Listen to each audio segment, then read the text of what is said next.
주님의 이름으로 축복합니다.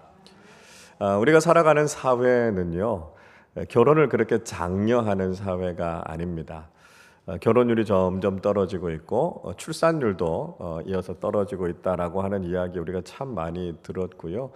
이런 상황이 얼마나 심각한가라고 하는 이야기를 우리 참 많이 들었습니다. 2020년을 기점으로 해서 한 해의 혼인 건수가 20만 명 이하로 떨어졌다고 그래요. 가장 혼인 건수가 많았을 때가 1996년이었습니다. 한 해에 43만 건 결혼했다 그래요.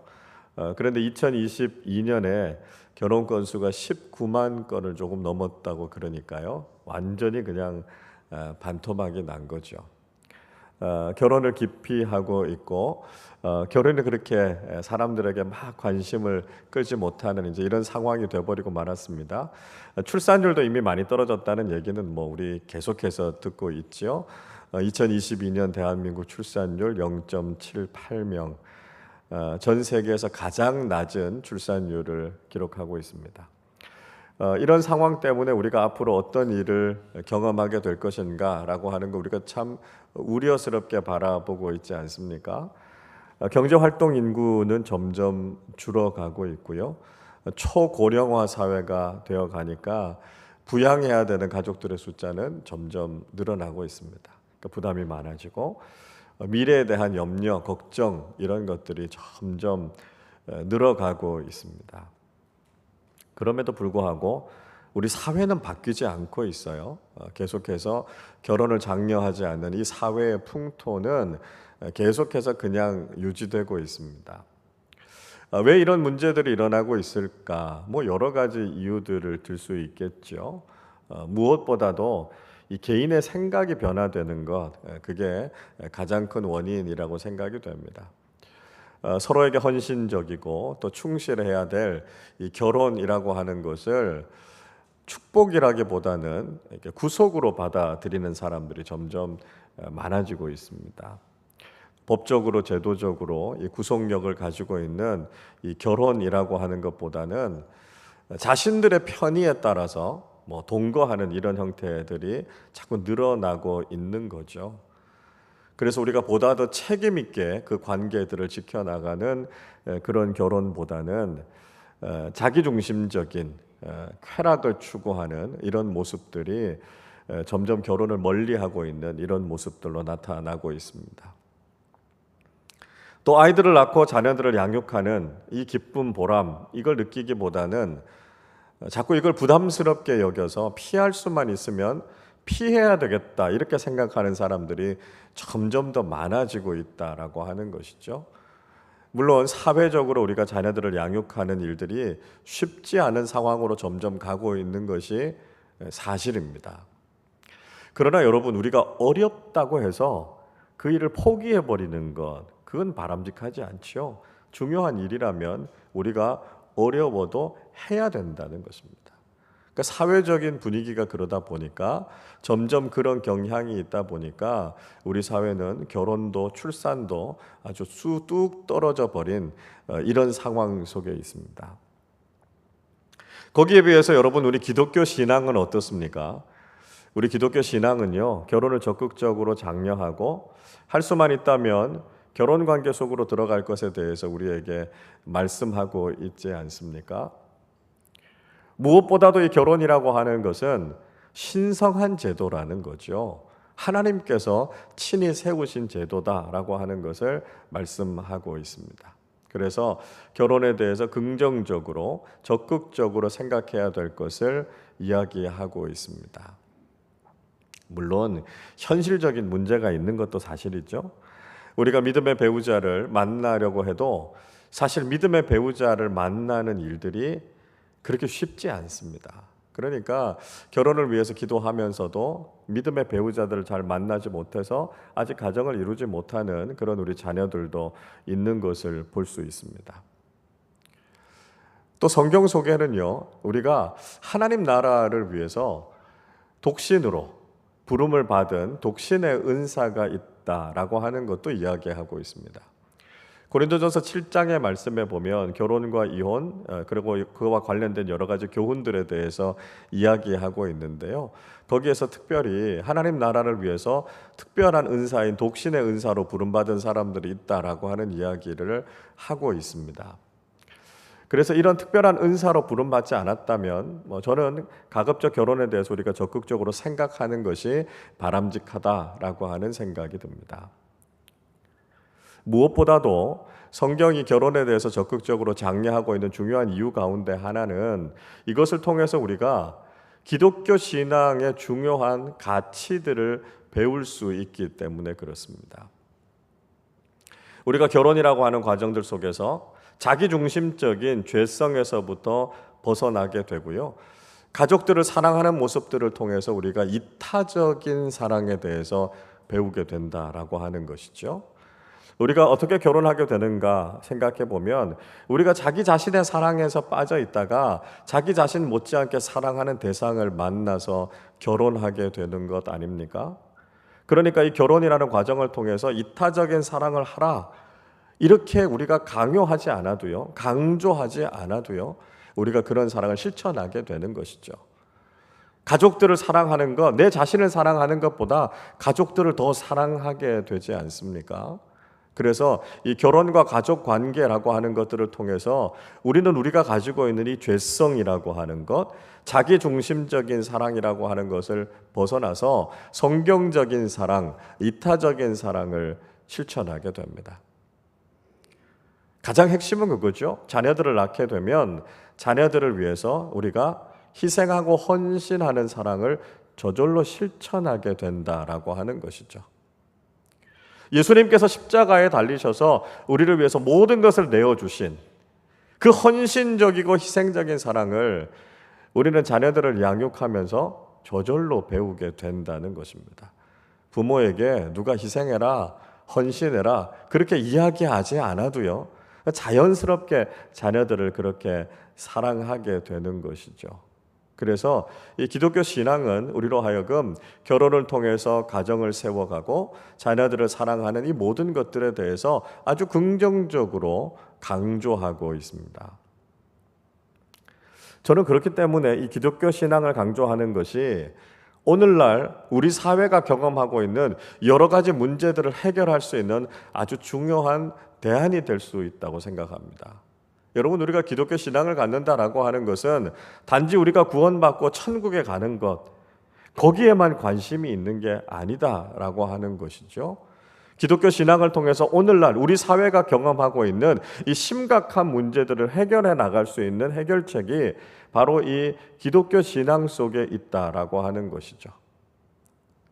기독교 신앙이 이렇게 결혼을 할 것을, 자녀를 출산할 것을 이야기하고 있다면 우리가 바람직한 기독교 신앙을 권면하고 장려하는 것들을 통해서 우리가 경험하고 있는 이 시대의 문제를 해결할 수 있다는 것입니다. 여러분 한번 생각해 보십시오. 정부가요, 이 출산율의 문제를 해결하기 위해서 한 해에 수조 원씩의 돈을 쓰고 있습니다. 그런데도 이 출산율의 문제는 전혀 해결되고 있지 않습니다. 그러나 우리가 올바른 기독교 신앙을 가지고 하나님의 명령에 따라 생육하고 번성하여 땅에 충만하라라고 하는 이 기독교적인 생명, 기독교적인 가치관 이런 것들을 우리가 바르게 가지게 될 때 우리 사회가 직면해 있는 이 문제들을 해결할 수 있다는 것이죠. 그래서 저는 정부가 오히려 온 국민들에게 올바른 기독교 신앙을 가질 수 있도록 장려하는 것이 저는 필요하다고 생각합니다. 정부가 교회를 핍박하거나 방해할 것이 아니라 오히려 올바른 기독교 신앙을 가지게 될 때 지금 우리 사회가 직면하고 있는 이 문제를 신앙을 통해서 극복할 수 있게 된다는 것이죠. 그래서 이런 길이 있는데 왜 이런 길을 모를까? 참 답답한 마음이 드는 것도 사실입니다. 여러분, 우리 기독교 신앙은요, 생명을 소중하게 여기고요, 출산을 장려하고요, 정말 이 세상 속에 하나님의 생명이 풍성해지는 것, 이걸 우리에게 가르치고 있는 것이죠. 그래서 우리가 기독교 신앙을 갖는다라고 하는 것은 우리의 죄의 문제를 해결하고 우리가 구원받는 것뿐만이 아니라 오늘 우리 사회가 경험하고 있는 수없이 많은 문제들을 해결할 수 있는 아주 중요한 대안이 될 수 있다라고 하는 것. 그래서 우리 기독교 신앙 속에 진정한 소망이 있다라고 하는 것을 우리는 반드시 기억해야 된다라고 하는 것입니다. 자, 여러분, 그럼 어떻습니까? 우리 크리스천 가정 속에서 자라나는 자녀들, 결혼에 대해서 긍정적인 생각을 가지고 적극적인 생각들을 가지고 있습니까? 저는 믿지 않는 가정에서 자라나는 자녀들보다는 크리스천 가정에서 자라나는 자녀들이 이 결혼에 대해서 믿음의 가정을 세우는 것에 대해서 훨씬 더 긍정적인 생각을 가지고 있다고 믿습니다. 우리 자녀들이 믿음의 가정의 모습들을 보면서 또한 그렇게 믿음의 배우자를 만나서 믿음의 가정을 세우는 것에 대한 그 소망, 그 기대를 가지고 있다는 생각을 저는 가지고 있습니다. 근데 때로는요, 우리 그리스도인 가정 속에서도 상처가 있기도 하고 위기가 있기도 하고 문제가 있기도 하다라고 하는 것을 우리가 간과할 수 없다라고 하는 거죠. 그리스도인의 가정도 지금 어려움에 처해 있는 경우들이 많습니다. 세상의 가정들이 경험하고 있는 여러 가지 문제들이 그리스도인 가정 속에서도 역시 일어나고 있는 경우들이 있다는 것이죠. 가정이 깨어지기도 하고요. 가정 안에서 학대나 폭력이 있기도 하고요. 역기능적인 가정 속에서 우리 자녀들이 상처를 입게 되기도 한다라고 하는 것이죠. 여러분, 믿음의 가정들이 믿지 않는 가정들과는 다른 유의미한 차이들이 있어야 합니다. 믿음의 가정으로서 선한 모습을 우리가 보여야 되는데요. 때로는 믿음의 가정들도 믿지 않는 가정들과 크게 다르지 않은 모습으로 살아갈 때가 있다라고 하는 것은 우리가 심각하게 생각해 봐야 되는 문제다라고 하는 것이죠. 또 우리 가정 속에서 우리 자녀들에게 기독교적인 가치관들이 잘 공유되어지고요, 잘 나누어져야 됩니다.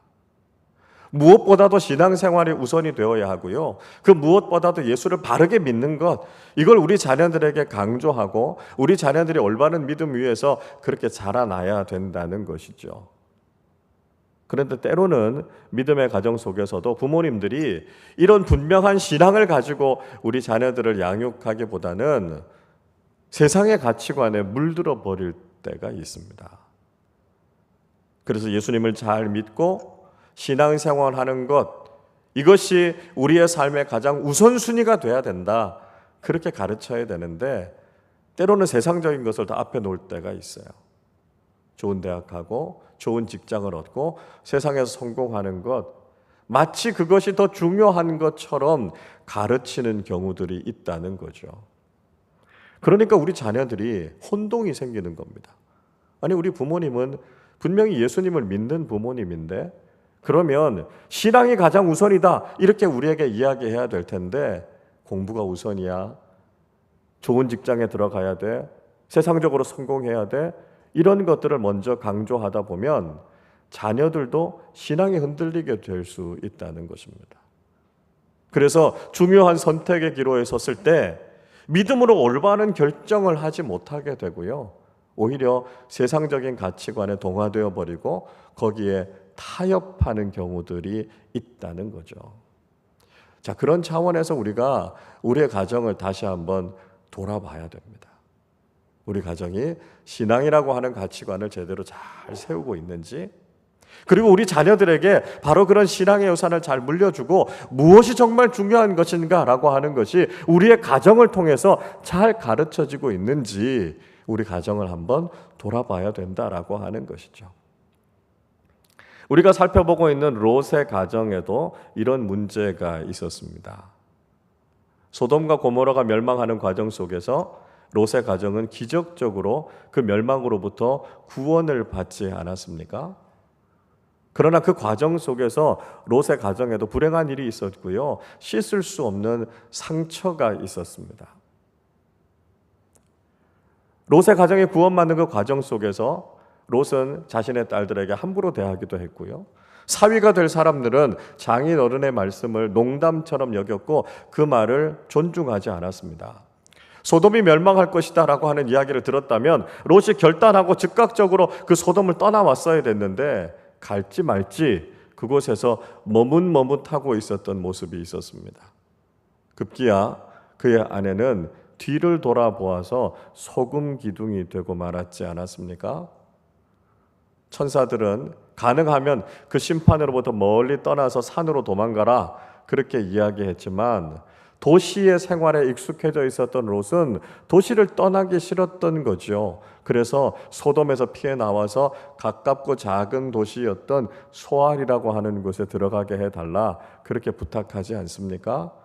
하나님의 명령에 온전히 순종하지 않고요, 자신의 생각을 앞세웠던 거죠. 자, 그렇게 소알에 들어가 보니까 어땠습니까? 소알에서도 도저히 살 수가 없었던 것이죠. 30절을 보십시오.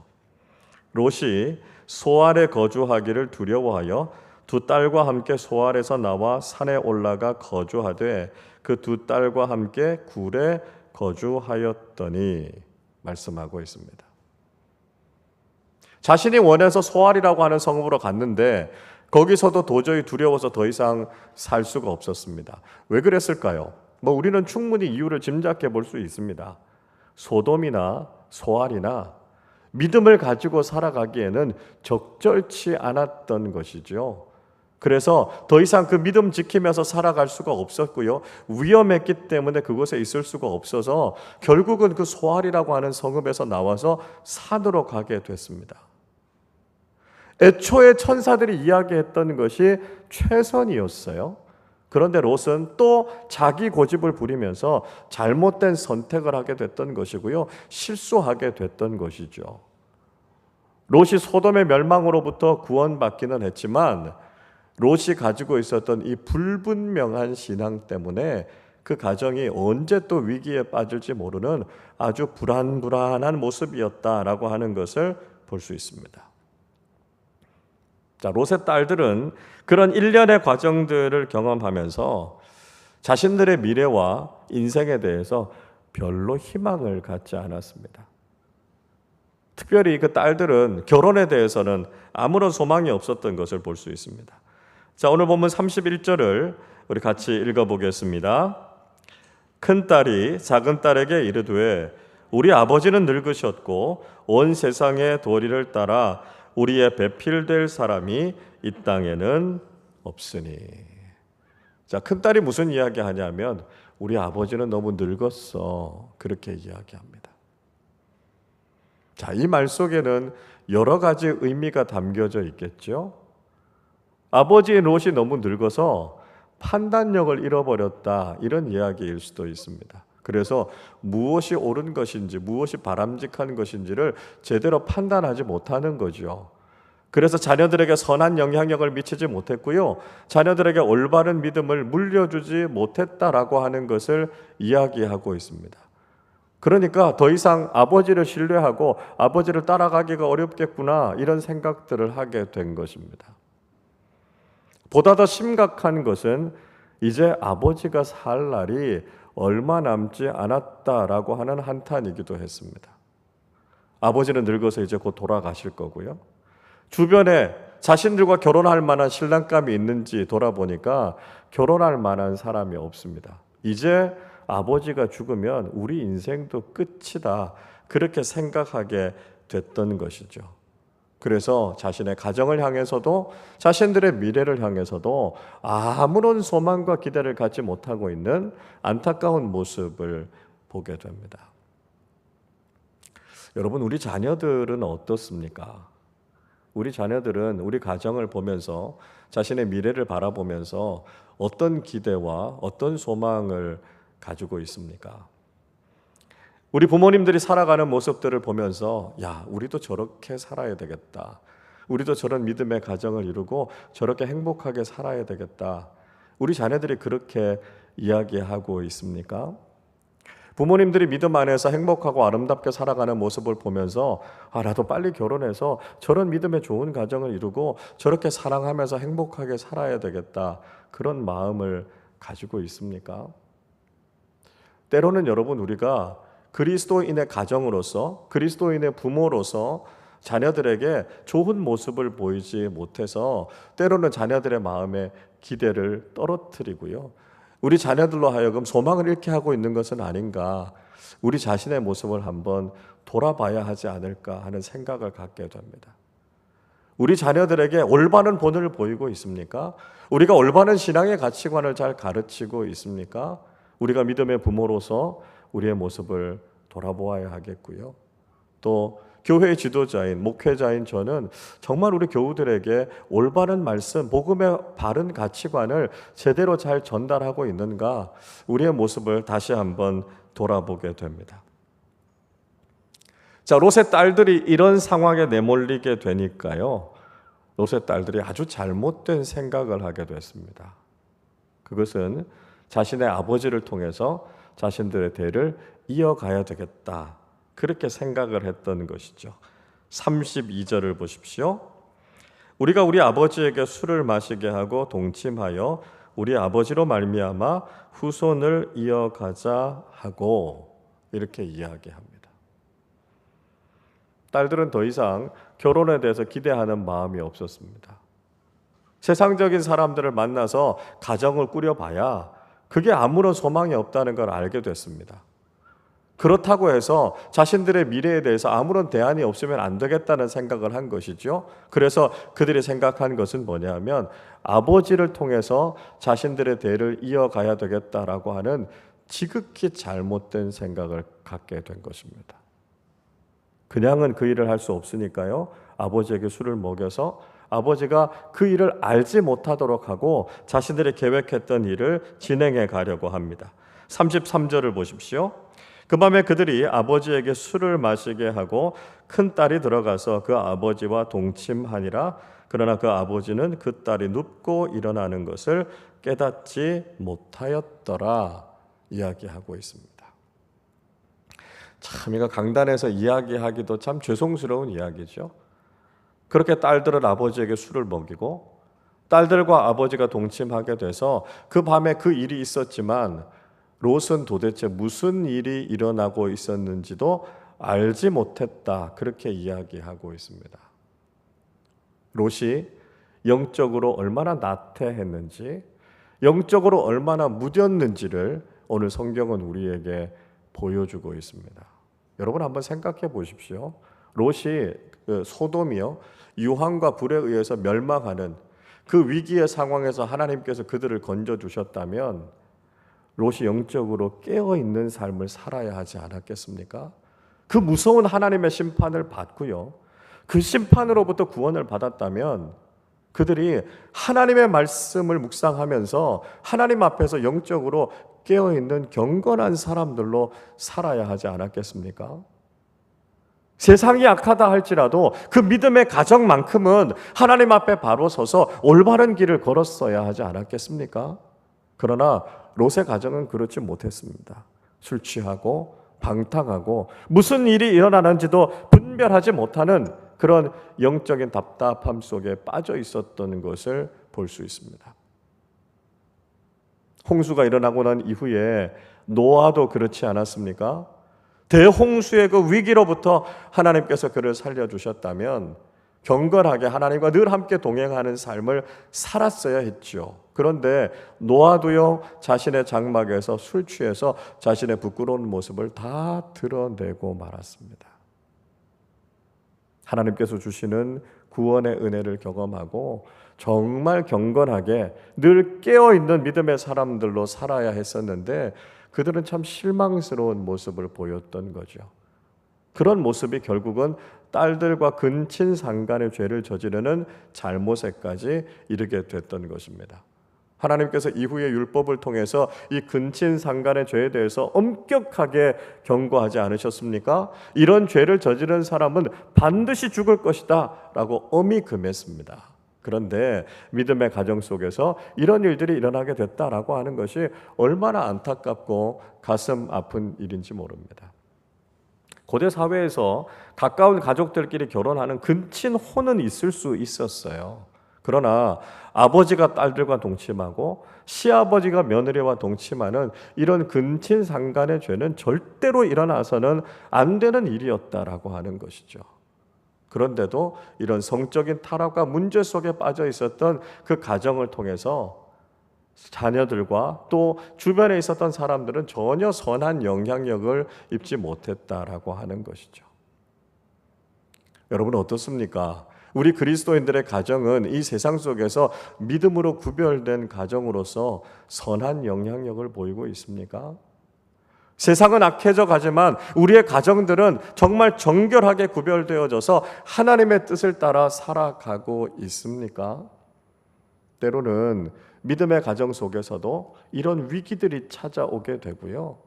공동체 속에서도 이런 성적인 타락과 문제들로 인해서 우리의 가정과 공동체가 흔들리는 일들을 보게 됩니다.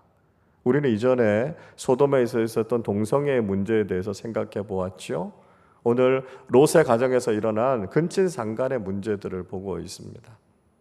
오늘날 우리 그리스도인들의 가정은 정말 정결하고 깨끗하게 하나님 앞에서 그렇게 바르게 세워져 가고 신앙생활을 하고 있습니까?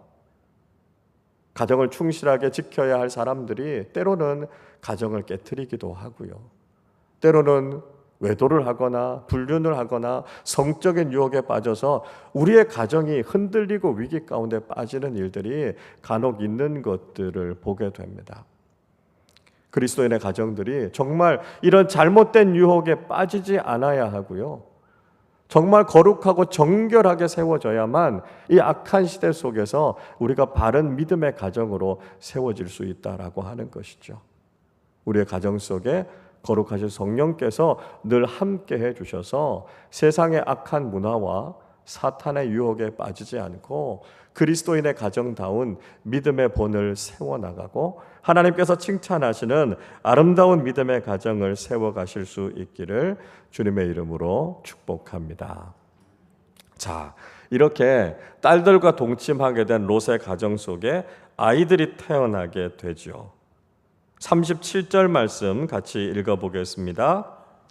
큰딸은 아들을 낳아 이름을 모압이라 하였으니 오늘날 모압의 조상이요.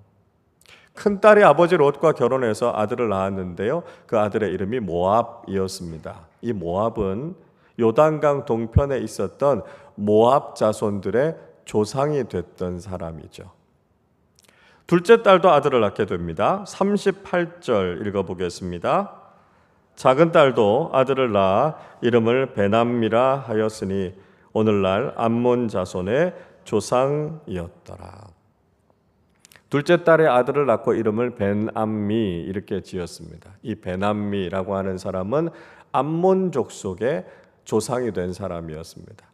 모압보다 좀 더 북쪽에 암몬 족속들이 살았죠. 그래서 그 암몬 족속들의 조상이 됐던 사람이 바로 이 벤암미였습니다.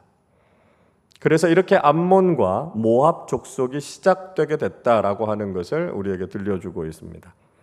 자, 그렇다면 이 족속들은 이후에 어떻게 됐을까요? 바람직하지 못한 과정을 통해서 태어났던 이들의 후손들, 그들의 앞날은 어떻게 됐을까요? 하나님께서는 이들이 영원히 여호와의 총회에 들어오지 못할 것이다, 그렇게 말씀하셨습니다. 신명기 23장 3절은 이렇게 말씀합니다. 암몬 사람과 모압 사람은 여호와의 총회에 들어오지 못하리니 그들에게 속한 자는 10대뿐 아니라 영원히 여호와의 총회에 들어오지 못하리라, 그렇게 말씀하고 있습니다. 모압과 암몬 자손들은요, 영원토록 여호와의 총회, 그러니까 하나님의 백성이 되지 못한다라고 하는 저주를 받게 된 것이죠. 자, 왜 그렇게 됐을까요? 오늘 우리가 읽었던 본문의 말씀을 쭉 생각해 보면 그럴 수 있겠다라고 하는 생각을 갖게 됩니다. 태생적으로 문제가 있었던 거죠. 바람직한 방식을 통해서 태어나지 않았던 그들은 하나님의 복을 받을 자격이 없는 사람들이야, 우리가 그렇게 생각할 수 있습니다. 그러나 여러분, 만약에 태생적인 문제로 인해서 그들의 삶이 변화되거나 구원받을 아무런 가능성도 없다, 이렇게 생각한다면 그건 복음이 아니고요, 운명론에 불과합니다. 우리가 어떤 환경이었고, 우리가 어떤 모습이었고, 우리가 어떤 모습으로 태어났다라고 하는 우리의 상황, 환경, 이 모든 것들이 우리의 인생과 삶을 다 규정지어 버린다면 그건 운명론에 불과하다는 거죠. 여러분, 복음은 무엇입니까? 복음은요, 우리가 어떤 상황, 어떤 모습에 있다 할지라도 복음은 우리를 변화시키는 능력이 있다라고 하는 것입니다. 여러분, 우리를 한번 생각해 보십시오. 우리가 구원받을 만한 자격이나 의로움이 있었습니까? 우리도 태생적으로 죄인으로 태어난 사람들입니다. 아담의 원죄를 우리가 그대로 유전받았고요. 우리도 태어날 때부터 죄인이었던 사람이었습니다. 우리는 구원받을 만한 아무런 자격이나 아무런 의로움이 없는 사람들이었어요. 그런데요, 복음의 능력이 우리를 완전히 변화시킨 것 아닙니까? 그러니까 우리는 잘못된 운명론에 빠져서는 안 되고요. 복음은 그 어떤 사람이라도 변화시킬 수 있는 능력이 있다는 것을 믿어야 된다는 것이죠. 자, 그러니까 암몬과 모압이요, 그저 태생적인 한계가 있었기 때문에 여호와의 총회에 들어오지 못하고 하나님의 백성들이 누리는 복을 누리지 못했다는 것이 아니었다는 것입니다. 그보다 더 심각한 문제가 그들에게 있었다라고 하는 것이죠. 신명기 23장 4절에서는 이렇게 말씀하고 있습니다. 그들은 너희가 애굽에서 나올 때에 떡과 물로 너희를 길에서 영접하지 아니하고 메소포타미아의 부돌 사람 부올의 아들 발람에게 뇌물을 주어 너희를 저주하게 하려 하였으나 이야기하고 있습니다. 암몬과 모압의 결정적인 문제가 무엇이었습니까? 그들이 가지고 있었던 태생적인 한계가 문제가 있었던 것이 아니고요, 그들이 하나님의 백성들인 이스라엘을 환대하지 않았다는 것입니다. 사실 이 모압이나 암몬과 이스라엘은 형제지간이에요. 친척 관계입니다. 그러니까 그들을 따뜻하게 영접하고 받아들였어야 됐을 텐데요, 오히려 그들을 거부했던 것이죠. 자신의 땅을 지나가지 못하게 한 것입니다. 그리고 거짓 선지자 발람을 통해서 그들을 저주했고요, 악한 주술을 부리려고 했던 거예요. 하나님의 편에 서서 하나님의 백성들과 함께 있었어야 할 텐데 오히려 하나님을 대적하는 위치에 서 있었다는 것입니다. 그렇기 때문에 그들은 영원히 하나님의 백성이 될 수 없다라고 하는 하나님의 심판을 받게 됐던 것이죠. 그들의 태생적인 한계가 문제가 아니라 그들이 믿음으로 올바른 길을 걷지 않았고요, 하나님의 편에 서서 올바른 일을 하지 않았다는 것입니다. 여러분, 우리는 이 사실을 다시 한번 마음속에 깊이 새겨야 합니다. 우리는 비록 죄인이지만 우리가 믿음으로 하나님 앞에 결단하면 늘 구원받을 가능성은 우리에게 열려 있다는 거예요. 우리가 그 어떤 모습이라 할지라도, 우리가 그 어떤 죄인의 본성을 가지고 있다 할지라도 우리를 찾아오시는 하나님 앞에 믿음으로 반응하기만 하면 우리는 하나님의 자녀가 되고요, 구원의 은혜를 경험하게 된다는 거예요. 중요한 것은 우리의 환경의 문제가 아니고요, 우리의 상황이 문제가 아니고요, 우리가 어떤 믿음을 가지고 살았는가, 이게 문제가 된다는 것이죠. 그래서 우리가 주변을 탓할 필요가 없습니다. 다른 사람들에게 핑계댈 필요가 없어요. 내가 불신의 가정에서 태어났고 내가 기독교 신앙에 대해서 호의적이지 않은 가정에서 태어났기 때문에 내 믿음이 이럴 수밖에 없다. 여러분, 그게 핑계거리가 되는 것이 아니고요, 지금 하나님 앞에서 내가 어떻게 믿음으로 반응하고 있는가라고 하는 것이 나의 오늘을 결정하는 것이다 라고 하는 것이죠. 우리는 오늘 어떤 믿음을 가지고 살아가고 있습니까? 하나님께서는 그 어떤 상황에 있는 사람이라 할지라도 믿음으로 반응하는 사람들에게 하나님의 은혜를 베풀어 주시고요, 하나님의 놀라운 구원의 축복을 허락해 주신다는 것이죠.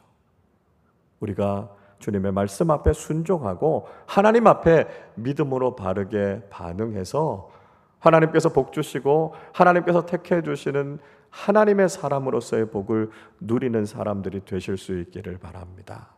무엇보다 우리의 가정이 믿음 위에 바르게 잘 세워져서 거룩한 믿음의 가정에 본을 보이고 우리 자녀들과 많은 사람들에게 선한 영향력을 미치는 복된 믿음의 가정을 잘 세워가실 수 있기를 바랍니다. 그래서 우리의 가정을 통해서 더 많은 사람들이 구원받고 사랑하는 우리 자녀들이 믿음의 유산을 잘 이어받아서 예수를 잘 믿고 하나님께서 주시는 풍성한 믿음의 복을 경험하는 복된 믿음의 사람들, 복된 믿음의 가정이 다 되시기를 주님의 이름으로 축원합니다. 우리 시간에 함께 찬양하고 기도하도록 하겠습니다. 세상은 악해져 가지만 여러분 정말 중요한 것은 우리가 정결한 믿음을 가지는 것입니다. 하나님께서 우리의 마음을 정결하게 해주시고 우리가 하나님을 바라보는 바른 믿음을 가지고 하나님 앞에서 거룩하고 정결하게 구별된 믿음의 사람들, 믿음의 가정이 되어서 하나님 안에서 소망을 가지고 하나님께서 복 주시는 믿음의 삶을 살게 하여 주시옵소서. 우리 시간에 함께 고백하며 찬양하도록 하겠습니다. 나의 마음을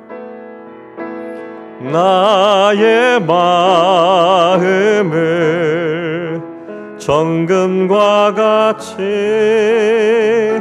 정결케 하소서.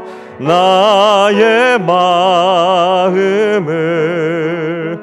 정금과 같이 하소서. 내 영혼에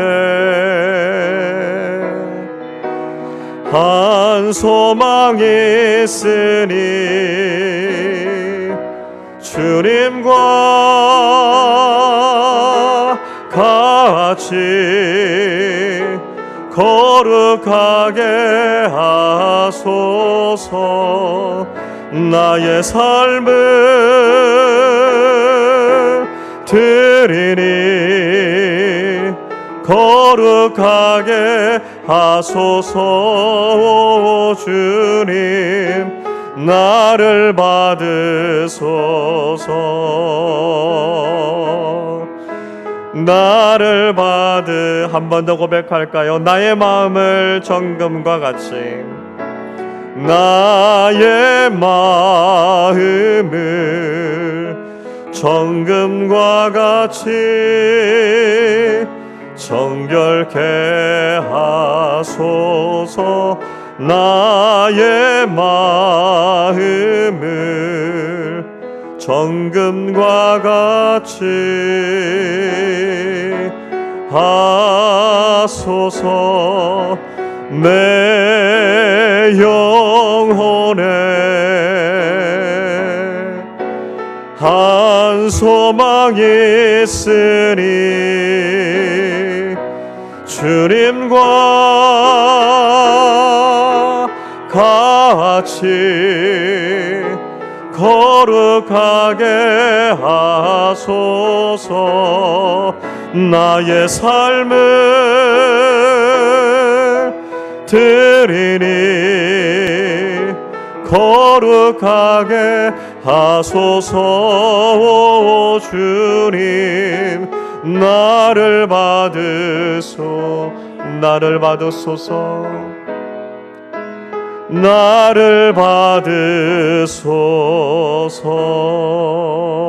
받으소서.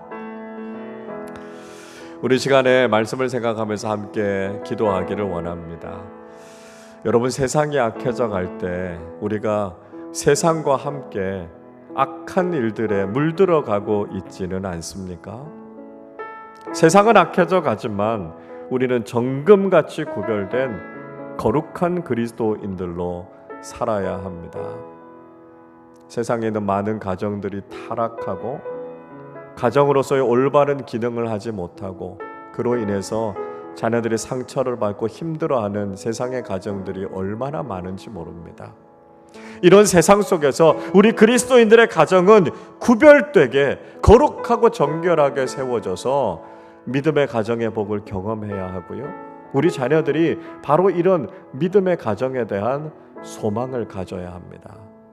롯의 가정처럼 깨어지고 어그러져 있는 이런 모습이 아니라 하나님 앞에서 정결하고 바르게 서는 믿음의 가정들이 되어서 우리 자녀들을 믿음으로 잘 세워가고 믿음의 대를 잘 이어가는 우리의 가정들이 되게 하여 주시옵소서.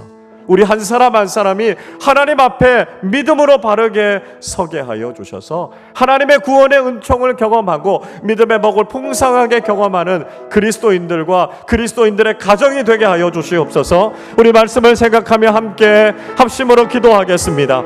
하나님 아버지 감사합니다. 우리의 가정을 믿음 안에 세워주시고 세상과 구별된 믿음의 가정으로 살아가게 하심을 감사합니다. 하나님 아버지, 때로는 롯의 가정처럼 악한 세상 속에서 깨어지고 어그러지고 상처 입은 그리스도인들의 가정이 있음을 주님 긍휼히 여겨주시고 하나님 가정이 회복되게 하여 주시고 가정의 믿음 안에 바르게 서게 하여 주시옵소서. 세상에 동화되어져 가지 않게 하시고 세상의 가치관에 물들어가지 않게 하여 주시고 이 세상 속에서 정금과 같이 구별된 그리스도인으로 거룩한 믿음의 가정으로 세워질 수 있도록 주님 은혜를 베풀어 주시기를 간절히 소원합니다. 하나님 아버지, 그래서 우리 믿음의 가정을 통해서 우리 자녀들이 믿음 안에 말씀 안에 잘 양육되게 하여 주시고 우리 자녀들이 믿음의 가정에 대한 소망을 가지고 아름다운 믿음의 대를 잘 이어갈 수 있도록 주님 역사하여 주시기를 원합니다. 하나님, 사랑하는 우리 자녀들이 믿음의 배우자들을 통해서 아름다운 가정들을 세워가게 하시고 믿음의 유산이 잘 흘러갈 수 있도록 주님 은혜와 복을 허락해 주시기를 원합니다.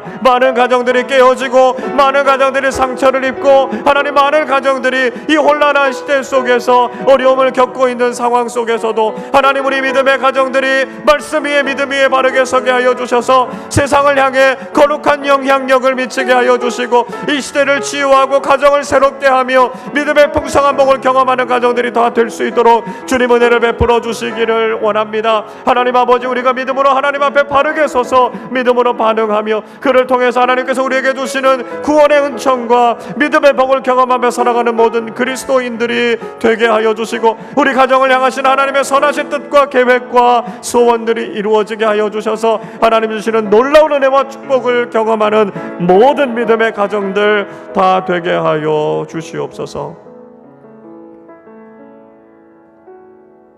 사랑과 은혜가 무한하신 아버지 하나님, 저희들을 하나님의 자녀로 삼아 주시고 하나님의 풍성하신 은혜와 사랑을 우리의 삶 속에 우리의 가정 속에 채워주심을 감사드립니다.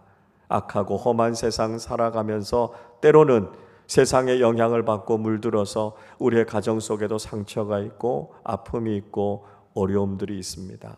세상에 속한 많은 가정들이 깨어지고 그로 인해서 정말 많은 어려움들을 겪고 있는 사람들이 있습니다. 하나님, 이 시대 속에서 우리 믿음의 가정들을 지켜주시고 보호하여 주셔서 하나님의 말씀 안에 믿음 위에 거룩하고 정결하게 세워지게 하여 주셔서 믿음의 가정에 주시는 하나님의 놀라운 은혜와 복을 경험하게 하여 주옵소서. 믿음의 가정으로 세상에 본을 보이게 하여 주셔서 세상에 선한 영향력을 미치게 하시고 많은 가정들과 많은 사람들을 치유하며 바르게 세우는 귀한 사명 잘 감당할 수 있도록 은혜를 베풀어 주옵소서. 우리의 가정에서 자라나는 사랑하는 자녀들 축복하여 주시고 우리 자녀들이 믿음의 가정 속에서 아름다운 본을 보고 배우게 하시고 믿음의 유산이 우리 자녀들에게 잘 이어지게 하시고 우리 자녀들이 믿음의 배우자들을 만나 아름다운 믿음의 가정을 세워가게 하여 주셔서 거룩한 하나님 나라를 세워가는 귀한 믿음의 가정들로 굳게 서게 하여 주옵소서. 우리가 하나님의 말씀 앞에 믿음으로 바르게 반응하게 하여 주셔서 하나님께서 우리에게 베풀어 주시는 구원의 은총을 경험하며 믿음의 복을 누리며 살아가게 하여 주옵소서. 그래서 일생을 살아가는 우리 그리스도인의 삶이 믿음 안에 복된 삶 되게 하여 주시고 그리스도인의 모든 가정들이 하나님을 기쁘시게 하는 거룩하고 정결한 믿음의 가정들로 다 서게 하여 주옵소서. 감사드리며 우리 주님 예수 그리스도의 이름으로 기도하옵나이다. 아멘.